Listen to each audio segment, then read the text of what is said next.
Hey everyone, welcome back to the Mail Money Gal channel, formerly known as Credit Street Financial. That is the old name, so if you happen to see both names, just know that's still all me. Everything is fine. I'm just currently going through a rebranding process.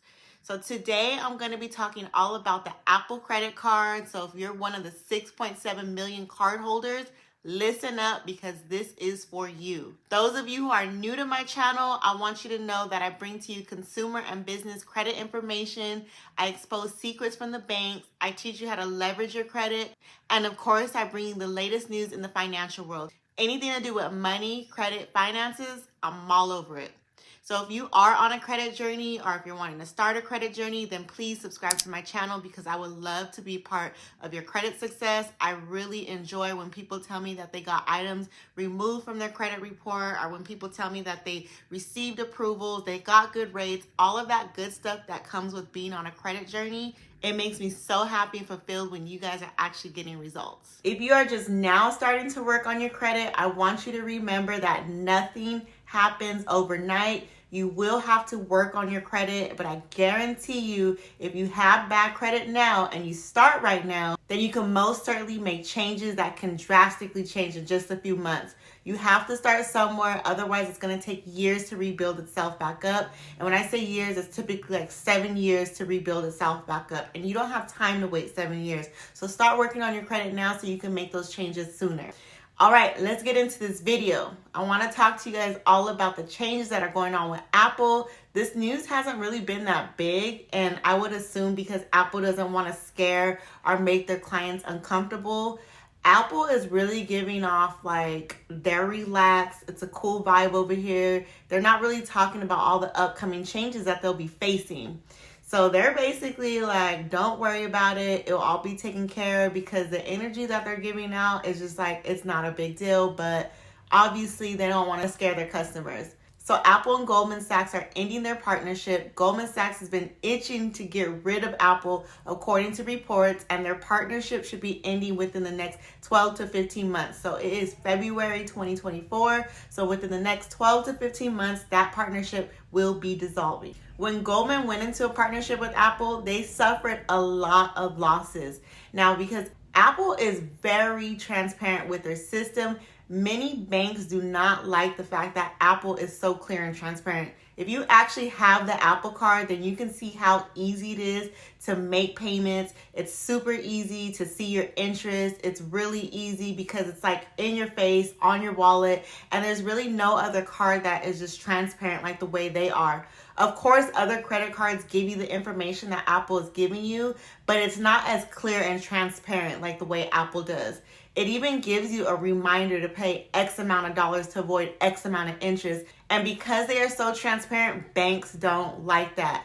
I mean, as soon as you go to your wallet, there's a payment reminder at the top. It's telling you to even pay more to avoid interest. There's a cool interest graph and you can play with the numbers to see how much interest you can actually avoid. You can put in whatever amount and it will automatically calculate the interest for you. And when you do make payments, it's super easy to do and it gives you the available credit right away, even though the money hasn't cleared yet. So I see why banks don't like it because it's just really, really clear. So what does this mean for those who actually have the Apple card? There have been a lot of rumors that American Express or Synchrony may pick this up. Now, if American Express does pick this up, my guess is that American Express will lower a lot of credit limits, and that's just my guess. The reason why I think that they'll lower a lot of credit limits is because it's typically harder to get an American Express than it is to get an Apple card. And so I just think that if American Express does pick this up, they will tighten up some stuff as far as the Apple card. If Synchrony picks it up, I'm not sure if a lot will change as far as the approval process, but I'm certain that their customer service is going to definitely change because Apple has really good customer service and Synchrony just does not have the best customer service. There's also a lot of rumors that Apple may even start their own financial institution, which will be very interesting to see. And to be honest, they really can because it's Apple. But I'm not sure if they'll want to go into that financial space because it is very risky. So I'm not sure. But like I said, if Apple wanted to do that, they really can. The latest rumor is that Chase is interested and they have placed a bid. So a lot of banks would be interested in this because, of course, Apple is very attractive. Apple is a very great look for banks, but it's also very risky for banks because Apple is very transparent with their clients. And the reason why Apple is a risk is because banks thrive off of interest. Banks thrive off of late payments. And data shows that Apple has the least amount of late payments than any other creditor. So, of course, banks don't like that. Like, they're not making money. They make money off of people's late payments. They're not making money if you're constantly paying everything in full, and if you're not being late. Like, they're not really making any money. They're giving out money on the cash back. They're losing money. So with Apple having constant reminders and easy to read graphs on your phone, and you being able to see the interest at the click of a button on your phone, it's just not attractive to banks. Now, if Apple were to get rid of some of their features, then maybe they'll have more banks interested because they'll be able to make more late payments. But I don't feel like Apple will do that. And banks will never admit to the public, but they don't like the transparency being so easily accessible. I personally don't think any of the Apple Card features would change much because I believe Apple does value their transparency, and I think that they want to keep it that way. Now, another option would be that they can either close the Apple Card altogether. Now, if that does happen, that does not mean that you do not have to pay the money that is owed on that card. You will have to pay the balance on there if you are carrying a balance. Now, if they do not find a financial institution to house the credit card and they do end up closing it, then that could potentially hurt your credit score if the Apple Card is one of your only credit cards, or if it's helping you out with your utilization, or if it's helping out with your history. If you actually had the card since 2019, then you would have 5 years history, which can be a lot to somebody if they don't have a lot of other cards to suffice that.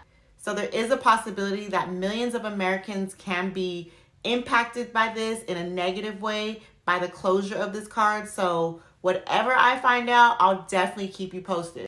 So this is an article that I found online. It says here, Apple would need to find a new financial partner for its popular credit card, the Apple Card, and its high yield savings account under the Apple brand. It also talks about how their partnership has been rocky in recent years. So check this out. You guys can do your own research. It obviously is going to be a big change if they don't find a banking institution for this. That's all I got for you today. If you found this video helpful, please like, comment, subscribe, or you can share this video with somebody that you know that actually has the Apple Card or the Apple Savings account, because this will actually be affected as well. Also, if you need some credit help, then I highly encourage you to check out my website. I do have a free resource page listed on my website that can assist you as well, just to jumpstart your credit. If you don't have the money to invest in your credit journey right now, I get it. I've been there before. I wish I had a reliable resource page, so that's why I created it. You can follow me on social media. Everything is Mel Money Gal. Also note that I do have a lot of fake accounts out there, so check the spelling. When you try to find me, especially on TikTok, it is Mel Money Gal, spelled exactly like it sounds. I also started a Facebook group where I have exclusive credit tips and content, which you can also find in my description. It is 2024, y'all. Let's get these results because it is time.